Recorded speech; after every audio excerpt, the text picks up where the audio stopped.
So, good morning, friends. Once again, I welcome you back to this class of video lecture. This is My Last Duchess by Robert Browning, a very famous Victorian poet. And, friends, this is BA Part 3rd English Literature, Paper 1, and we are doing some of the poems taken from Victorian era of British literature. So, yesterday I gave you a brief introduction of Robert Browning, a man of letters, a poet, a lover, and a true representative poet of the Victorian school of literature. And a bit we also focused upon the poem My Last Duchess, its meaning and content.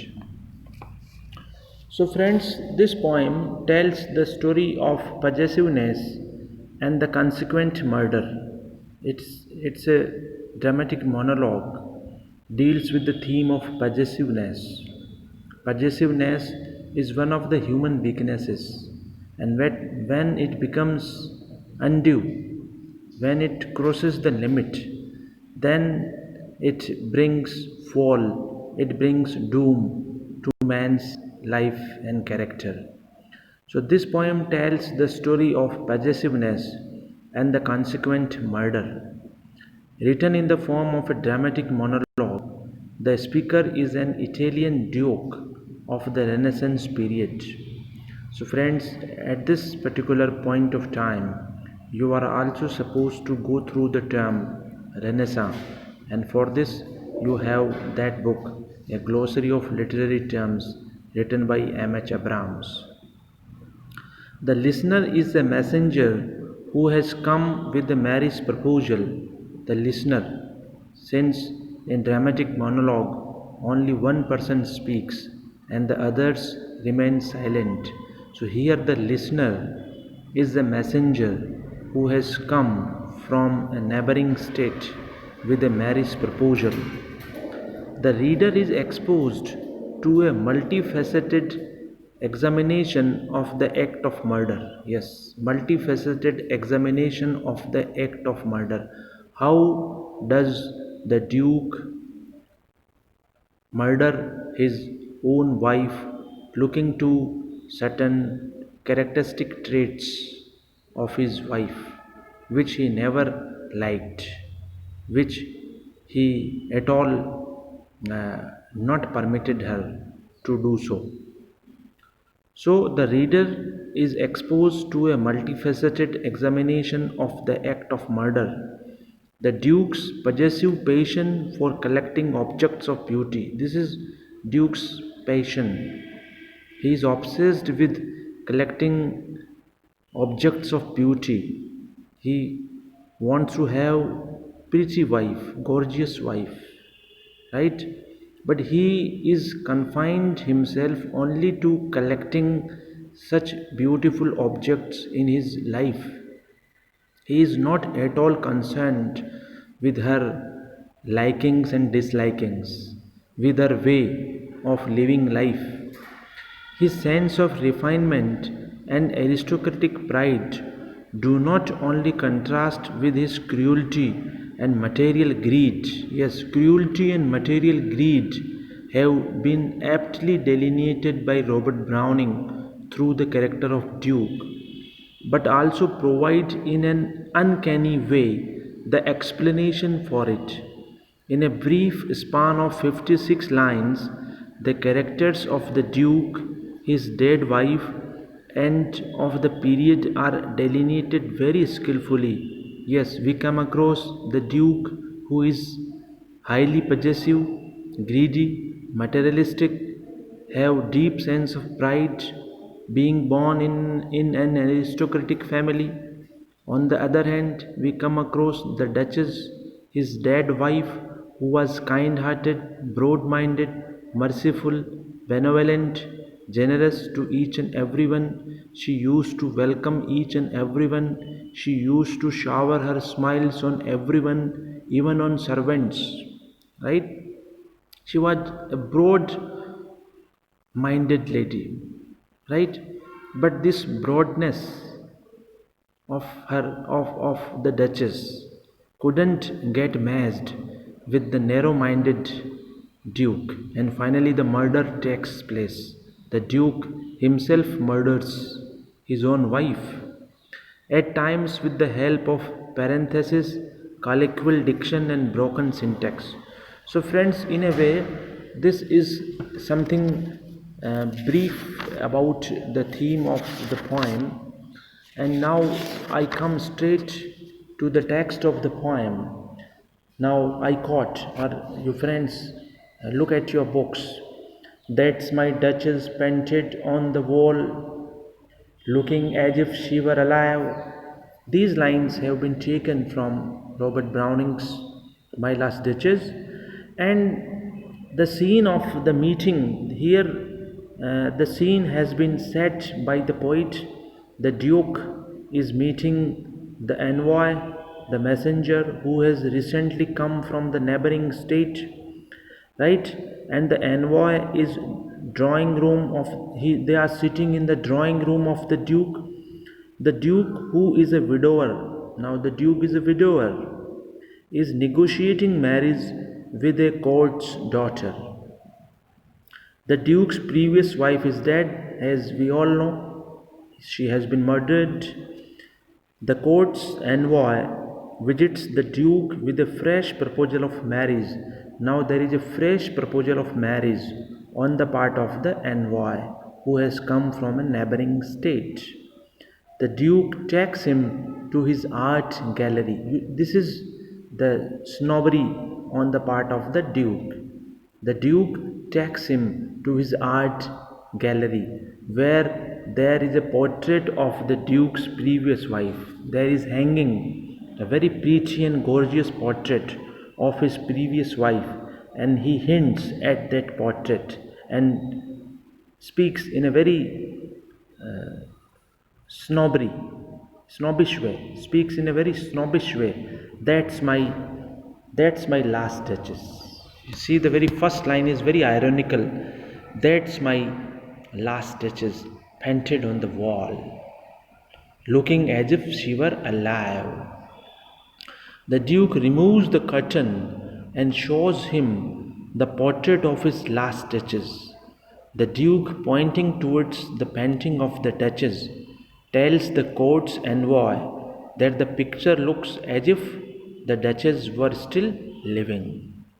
You see, this is that particular snobbery of human nature, as if the Duke wants to give the message that he has been a sort of passion for art, right? But his inner character is something different than that of external. The Duke regards it a wonderful painting and thinks that it has been beautifully done by the painter Fra Pandolf. The portrait has been painted by an eminent painter, and even the name of that painter has been mentioned in the poem. He is Fra Pandolf. This picture worked throughout the day, and after his day's labor, the picture as painted on the wall was ready. The Duke cunningly reveals that he couldn't trust anybody to paint the picture except a monk. You see, this is possessiveness, this is envy, this is jealousy, which are hidden in the character of the Duke. That when he wanted to make a portrait of his wife, he didn't invite so called popular painters of the state, but rather he invited a monk to paint the portrait of his wife, because he couldn't rely on anyone, he couldn't trust anyone except a monk, because monks are believed to abstain themselves from sensual pleasures, sensual attachments. This is the jealousy, envy, the narrow minded character and conduct of the Duke.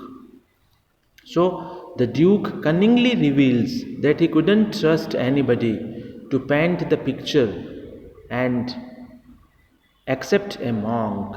Fra Pandolf was a monk painter. He was a monk painter. Moreover, the artist was permitted only a single day to complete the portrait. And what is more, that he was given only one single day to complete the portrait. He was not given sufficient time, right?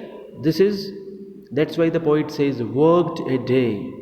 The duke asks the envoy to sit down and look at the painting of his wife. His request to sit almost seems an order. Yes, sit down. It appears like an order. It's an imperative statement. It reveals the duke's haughty nature. Yes, arrogant nature. So we read the lines of opening lines of the poem. That's my last Duchess painted on the wall, looking as if she were alive. I call that piece a wonder now.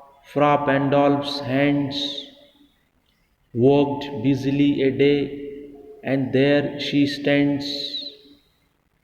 Will you please sit and look at her? I said, Fra Pandolf by design, for never read strangers like you, that pictured countenance, the depth and passion of its earnest glance. But to myself they turned, since none puts by the curtain I have drawn for you, but I, and seemed as they would ask me if they durst, how such a glance came there, so not the first are you to turn and ask thus. Yes. So these are the opening lines of the poem, and we gradually the poem continues. We come across the cruel and narrow nature of the Duke. So again, the Duke is addressing the envoy of a count whose daughter he is going to marry. He draws his attention to the portrait. He calls the portrait as a perfect piece of art, and then qualifies his statement with the remark that he did so by design, because he had noticed that visitors were intrigued by the expression on the Duchess' face. All the visitors were highly intrigued. They took interest by the expression on the Duchess' face and almost wanted to ask what caused it. Most of them restrained that curiosity because they dared not around his feelings.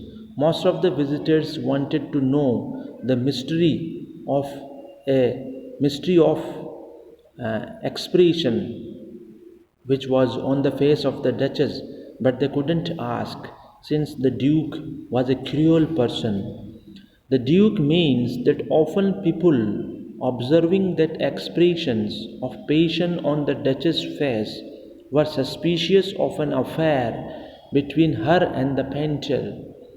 He generally therefore attributed the painting to one Friar Pandolf, since a clergyman's name would remove all suspicion.